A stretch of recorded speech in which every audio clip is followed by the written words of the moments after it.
Hi, my name is Haido. I'm from Voice of America Learning English. I'm the chief of the branch. I'm here with my colleague, Kelly Jean Kelly. And Kelly, you can tell them a little bit about yourself. Sure, I've worked with Learning English and with Hive for about the last 4 or 5 years. I also did some reporting on Africa in another part of VOA, and I was a freelance journalist for the Huffington Post and a contributor to the Christian Science Monitor before that. Okay, how many people do we have? We have 3 people coming in. Hello, Fast.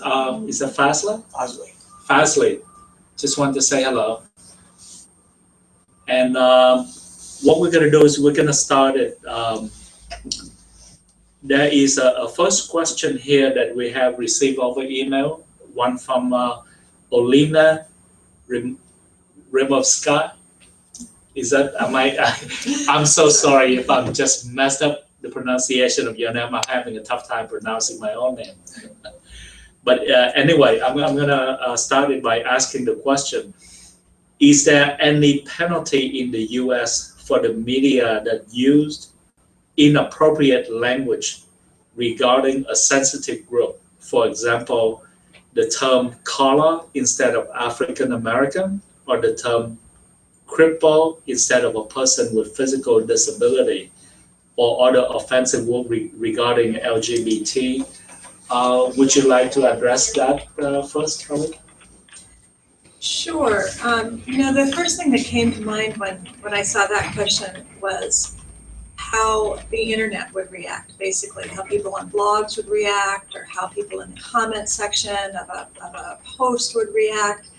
And I think the biggest, I won't exactly say punishment, but the biggest reaction that I would imagine getting here in the United States is just from the audience of the piece themselves. I think there is a certain amount of self-policing, especially on the internet, and you're probably going to get a pretty big negative reaction from your audience if you say something that is really inappropriate. I absolutely agree. That was exactly my reaction to that. I think that that we're getting to the point that you can almost think about it's a way that we crowdsource how we police ourselves in the US. Yeah, I was also thinking about this question about punishment, and there's another half of that, which is how do you prevent somebody from saying something offensive in the first place? And one of the things that I think happens here is that there's usually some kind of editorial process. So I'd be very surprised if I or another editor let something get by that was going to have a bad reaction. And I also know that in the US we have a variety of style guides, so both within our organization and kind of some industry-wide style guides. And in the time that I've been a journalist, which is more than 10 years, some terms have changed, like whether we talk about, the example here, the question here uses the word colored, which was a perfectly fine word to use 50 years ago. And then it has changed. Do we say black? Do we say African American? Do you say something else? And there's a whole body of people who think about what is appropriate and then make recommendations to media organizations. And I do think it is part of the job of a journalist to stay on top of that and understand what is appropriate, now that maybe would not have been used 5 years ago. On the same subject that we do, Kelly brought up a really good point, and I want to provide a little historical perspective about media in the U.S. and the need to diversify the workforce. If some of you might remember, back in the 60s, it was a time of turmoil in the U.S. in which there's a lot of riots in the inner city, and you would have riots in Detroit, in Newark, throughout in many communities, in New York City. Many communities in the U.S. And what happened at the time is that there was a lot of riots in the city with African American community, and a lot of newsroom in the U.S. start sending reporter, photographer, and news people out. And when they look around and they're beginning to realize that, my God, we do not have enough minority minority representation in the newsroom to cover the story appropriately.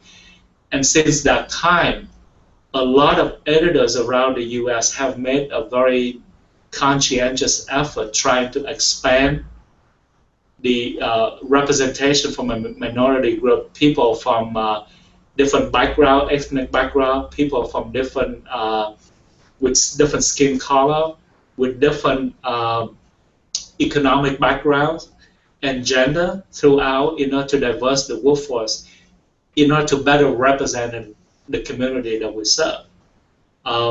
And have we done a good job? Perhaps, but I think by and large, I still think that we haven't done as good of a job as it could have been, because I think the majority of newsroom, you still see that it's still mainly the bastion of white male. Woman is better represented now in the newsroom, but I think that by and large, you still see in a lot of America's newsroom, the representation of minority is still much lower than most editors would like to be. So I have a sort of personal story too. In 2008, I guess 2007, 2008, I covered the presidential campaign here in the U.S., and that was the campaign that was largely between Hillary Clinton and Barack Obama for the primaries, and then went on to the general. But it was the first time I'd ever covered a presidential campaign, and I loved it. And I had worked on had worked in politics before, advocating for a candidate on a presidential campaign. But this was my first time as a reporter, and I was so excited and I was so enthusiastic. And I started going to these big campaign events, and at the back of the room, there's this long table, and all the journalists sit there with their laptops and their cell phones. And I began kind of making friends with the other journalists around me, and most of them were men. And the vast majority of them, when they weren't covering a presidential campaign, because it only happens every couple of years in the U.S., they were covering sports. And I thought, oh, there is a way that we talk about politics in the U.S. that's very similar to how we talk about sports. We talk about scores, we talk about players, we talk about strategies, we talk about points. There's a way of thinking that sort of comes out of a sports journalism mindset. And I thought that I was contributing something different, because my interest in politics had nothing to do with sports. It really had a lot more to do with people. And I noticed that I wrote different kind of stories than the people who were sports journalists. And I tell this not because it was particularly hard to be a woman on the campaign trail, that I certainly felt very welcome and so on.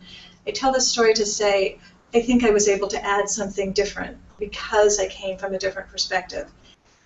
So my question is, like, the United States, according to my opinion, are the most diverse states ever in the whole earth, I guess.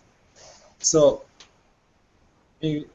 regarding to this diversity that they have there, my first question is, according to journalistic opinion, who are the marginalized groups in United States from a journalism viewpoint, and how do they cope with this huge diversity? Let's say in New York, how journalists deal with the diversity of people, diversity in the States. I guess my immediate answer to that question, or my immediate thought, is that there's a perception when we talk about diversity, we're immediately talking about race. And the United States is incredibly, incredibly racially diverse. And Hai is absolutely right that not every group, racial group, is represented in the newsroom. But I would say, this is my perception, that one of the things about the United States being a very diverse country means that everybody at some point thinks they're underrepresented. So I would say there are groups who think that Muslim Americans and the Muslim perspective is not well represented in the media. There are groups that think the politically conservative viewpoint is not represented, and there's equally a number of people who think that the liberal political thought is not represented. Women aren't represented enough. If you live in a rural place, that's not represented enough.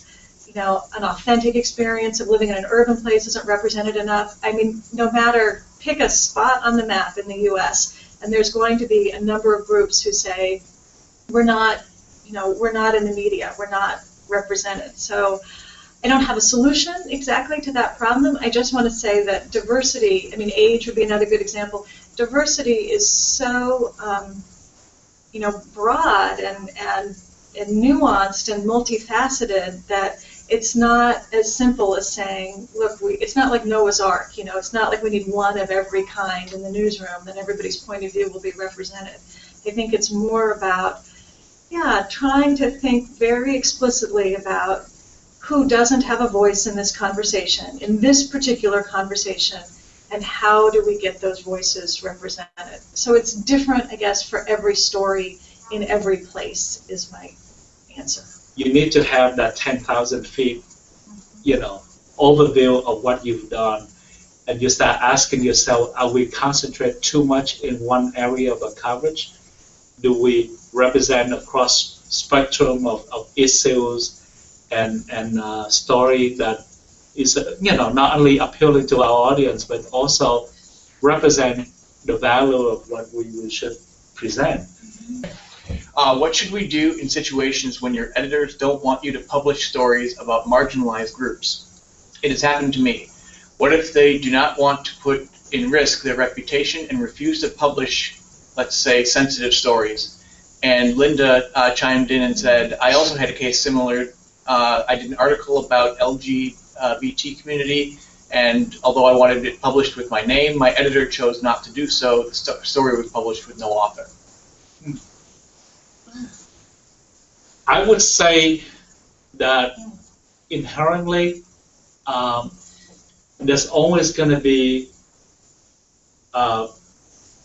remember what I said earlier about the different sides of the coin, there's always that sort, in a way, tension between reporters and editors, in the sense that when a reporter go out and cover a story, he and she usually believe that everything they did is possibly, would you say from the reporter's perspective, that that's got to be the greatest story on earth? And then inevitably, in the other side, you have an editor, like, which in this case, my role as an editor, is that I need to take a step back and review the story and start asking questions. Is this story fair? Is this story accurate? Is this story going to advance the dialogue? Is it going to present information in a way that's easy for people to understand? So there's always that kind of, again, that went back to part of the editorial process. It needs to be a sort of a collaborative effort in which the reporter and the editor will discuss with each other about the merit of the story and come to some sort of agreement on whether we publish a story or not. And I'd like to hear from your perspective. I think this is a very challenging question, and I have to say that part of the culture of the United States is very much, I think, pro-diversity by and large. I think for a lot of reasons we talk about that as a positive thing usually. So I don't know that a situation like you're describing, that doesn't resonate with me as something I've experienced or something that I can think about happening here. But maybe an analogous situation, again, would be reporting on Muslims in the United States. This is a topic that the media has really been, the American media has really been scrutinized for, and say, how do we report on Muslims in the U.S.? And I can see writing a story that my editor would about Muslims that my editor would have some problems with, because it might suggest that whatever I'm saying is, representative of everybody in that community. Like, this is a mainstream view. This is the way most people who are part of this community act. See what I'm saying? And I hope this is useful to you, but I think anytime you're reporting on different, viewpoints or minority communities, I think it is important, if you can, to say, look, this idea is representative of about, X% of the larger population. Even in the U.S., you report on controversial ideas, right? You want to have somebody who's in support of something, and you want to have somebody who's, against something. And it's not always 50-50. You know, sometimes 90% of a community is for something and 10% is against it. So even though you're presenting different viewpoints, I think it's important to say this is sort of the dominant viewpoint and this is a lesser one. I hope that's helpful in thinking about how to reach some kind of agreement with your editor. I come from Kosovo, and we basically, if we write about the raped women during the war, we still write about them and we treat them as victims. So every time we expose them in the media, we just like foster and we strengthen their position. It's not like they need to be also victimized in the media. So what I want from you is to say, how can journalists overcome the idea that they should always treat these kind of groups like as also media marginalizing them, although they are marginalized already by the society. How do you do it, out of curiosity? Sounds like you've been in this situation. For example, just like recently, I saw a cultural activity in Kosovo by just it's called Thinking of You, and it invites women to donate dresses for the raped women. And I don't really think that by donating these dresses and by saying to the raped women that we think of you, we make them feel better.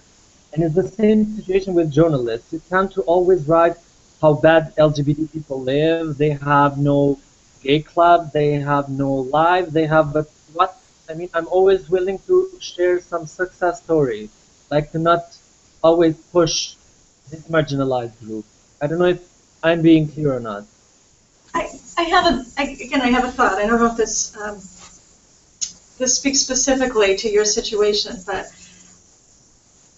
so I think one of the things to keep in mind is who are we serving as journalists, and I think it is very easy to want to serve your source.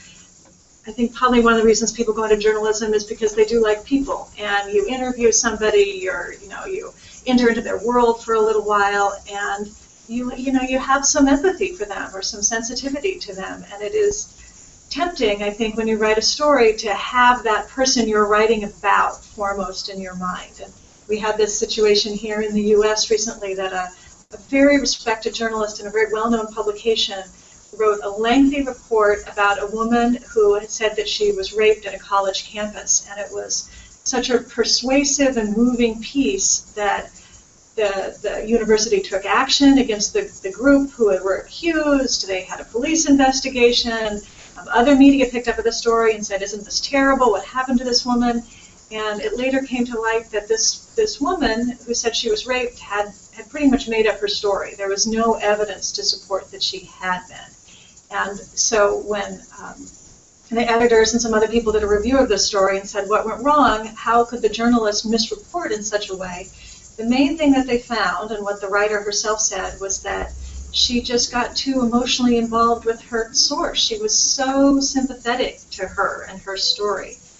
And I think that's very real and very honest. So maybe one thing to keep in mind as journalists is that ultimately I think we're serving the public. We have to serve our organization to some extent. We have to serve some other things, and sometimes these come into conflict, but ultimately, I think we're public servants, and so the question is, how is what we're writing, how does this serve somehow the greater good, and how does this serve our audience? When we're talking about reduction of stigma and discrimination against patients with the diagnosis of tuberculosis or those who are treated successfully, should we cover the face of people even if they don't want to hide it? So should we cover their faces even if they don't ask that?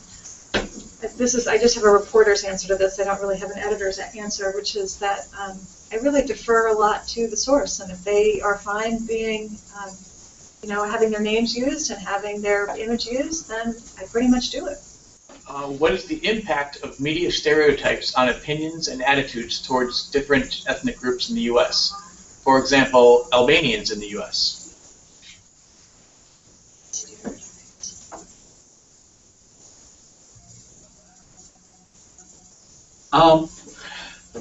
I would venture to say that the stereotype, because not enough Albanian is not a large enough of an immigrant group in the U.S. So I think that I would venture to say that majority of Americans were stereotyped by by referring to Albania as part of Eastern Europe, and thinking that all the country like Hungary, Albania, Ukraine may be closer to Russia, but a lot of Eastern Europe country is being referred, grouped into a larger group. So in a way, that is a sort of a stereotype instead of really understand that Albania is a different country than Czech, than Serbia, and so on. So I would say that would be what I could be perceived as a stereotype of sort, is that you identify a larger group instead of individual country and very distinct nationalities. That's my take on it. Linda asks, what about the names of the kids that are victims of pedophilia? I am doing an article on that, and the parents of one of the victims I interviewed said that it is okay to discover the whole name of his child.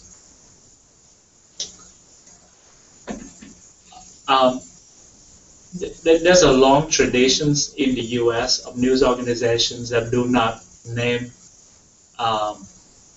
victim of sexual abuse, and even more so when it comes to children. We actually, a lot of news organizations also gone as far as we do not even publish the name or writing about certain children unless we have explicit permissions from parents.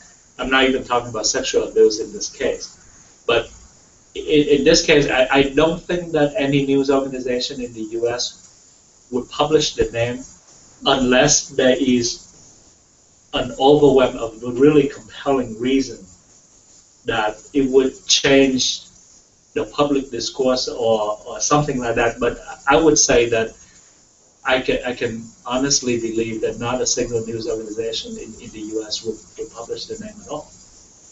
You know. Mm-hmm.